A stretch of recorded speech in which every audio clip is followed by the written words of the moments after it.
बहुत समय पहले की बात है। दरियापुर गांव में एक छोटी सी झोपड़ी में मोहन और उसकी पत्नी कमला रहती थी।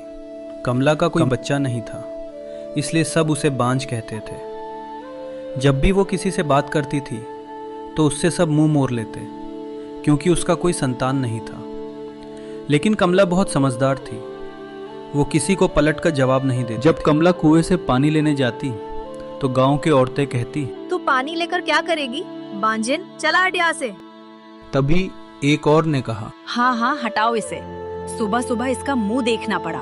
इतना जहरीला ताना देकर दोनों औरतें पानी लेकर चली गई। लेकिन कमला कुएं के पास बैठकर मन ही मन सोचने लगी, मैंने क्या बिगाड़ा है इनका? बच्चा नहीं है तो क्या, मैं इंसान नहीं हूँ क्या? जब ये बात कमला ने अपने पति मोहन से कही तो मोहन ने कहा, जिनको जो कहना है कहने दो कमला, भगवान के घर में देर है पर अंधेर ऐसा नहीं। कहकर मोहन खेत के लिए निकल जाता है। कमला का पति मोहन किसान था। वो अपना और कमला का गुजारा फसल उगाकर करता था। एक दिन दोपहर की बात है, जब कमला चूल्हे पर खाना बना रही थी तभी बाहर से कोई आवाज देकर बुला रही थी। कोई है क्या? सुनो तो, कोई है क्या? कमला चौंक गई। कमला बाहर आकर देखकर बोली, कौन? झोपड़ी के बाहर एक औरत खड़ी थी। साधारण कपड़े, चेहरे पर थकान, लेकिन आंखों में अपनापन। कमला आगे बढ़ी और बोली, आप कौन हैं? मैंने आपको पहचाना नहीं। मैं शीमा हूँ, आपकी नई पड़ोसी। थोड़ी सी चीनी मिल जाती तो। मैं अभी अभी गांव में आई हूँ बहन, किसी से जान पहचान नहीं है, सोचा पड़ोस से शुरुआत करूं। बहन, ये शब्द सुनकर कमला की आंखों से आंसू निकलने लगे। ऐसा एहसास कमला को गांव में किसी ने नहीं कराया। शीमा घबरा गई और उसने कहा, अरे आप रो क्यों रही हो? कमला रोते रोते बोली, इस गांव में कोई मुझसे बात नहीं करता। सब कहते हैं मैं बांझ हूँ, और आज किसी ने मुझे बहन कहा। शीमा ने बिना कुछ कहे कमला का हाथ पकड़ लिया और कही, बहन, ये सब भगवान के हाथ में है, तुम इसमें दोषी नहीं हो। उस दिन शीमा ने हाथ नहीं पकड़ा, बल्कि अपनापन का हाथ बढ़ाया। धीरे धीरे कमला और शीमा की दोस्ती बढ़ने लगी। अब कमला दिन भर अकेली नहीं रहती थी, हंसती, कभी रोती, कभी मन की बात कहती। अकेलापन तो खत्म हो गया, लेकिन मन की उदासी अभी भी वहीं थी। शाम के वक्त मोहन जब घर के अंदर जा रहा था तो उसने देखा कि पड़ोस में कोई आया है, और अचानक से नमस्ते भाई साहब। मोहन चौंक कर घर के अंदर चला जाता है। उसे समझ नहीं आता है क्या बोलना है। मोहन घर के अंदर जाते ही अपनी पत्नी से पूछता है, अरे सुनती हो भाग्यवान, ये पड़ोसी में कौन आया है? कमला उठते हुए कहती है, मेरी बहन है।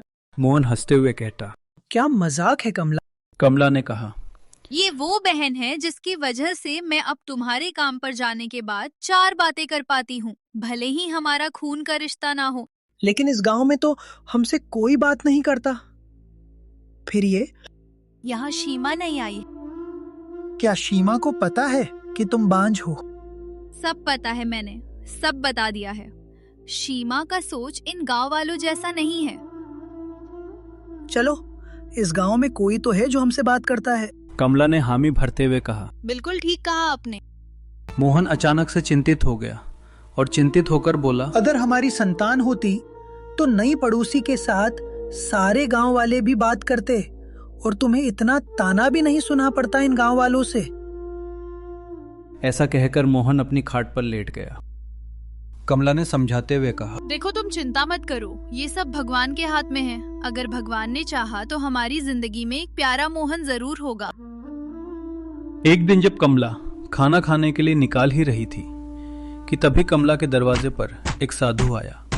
वह कहने लगा, भूखे को खाना खिलाओ, बाबा द्वार पर आए हैं। कमला ने बिना कुछ सोचे घर से बाहर आई और अपने हिस्से का खाना देते हुए बोली, ये ले बाबा, आप इसे खाकर अपना भूख मिटा। साधु ने खाना खाया और उससे कहा, शुक्रिया बेटी, भूखे को खाना खिलाने के लिए तुम्हारा दिल बहुत बड़ा है। उसके बाद बाबा ने आशीर्वाद देते हुए कहा, तुम्हारी सारी इच्छा होगी पूरी। ऐसा कहकर बाबा वहां से चले गए। अगले दिन सुबह जब कमला सीमा से बात कर रही थी तो कमला ने कहा, कल एक साधु आए थे, तुम्हें कुछ पता है वो साधु कौन है? मैं नहीं जानती बहन कि वो कौन थे, लेकिन तुम क्यों पूछ रही हो साधु के बारे में? कल मेरे घर एक साधु बाबा आए थे, उन्होंने आशीर्वाद दिया मुझे। क्या आशीर्वाद दिया था? सीमा ने इतना पूछा ही था कि कमला अचानक से बेहोश हो जाती है। सीमा घबरा गई।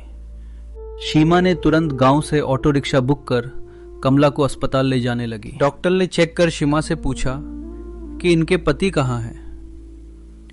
इतने में पीछे से मोहन आ जाता है। सीमा ने पहले ही मोहन को बता दिया था।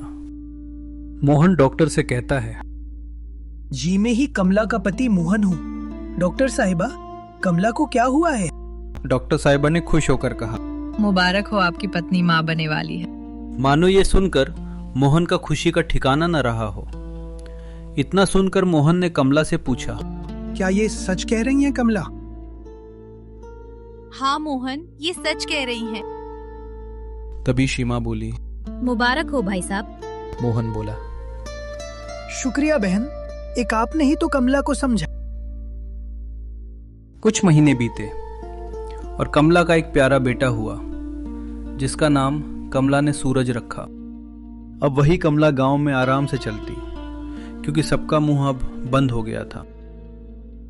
हेलो दोस्तों, मैं ही था इस स्टोरी का नरेटर और इस कहानी का मॉरल ऑफ स्टोरी ये है कि किसी औरत की कीमत उसकी कोख से नहीं, उसके दिल से आकी जानी चाहिए। और हाँ, अगर ये हमारा छोटा सा कहानी अच्छा लगा हो तो हमारे चैनल को सब्सक्राइब ज़रूर करिएगा।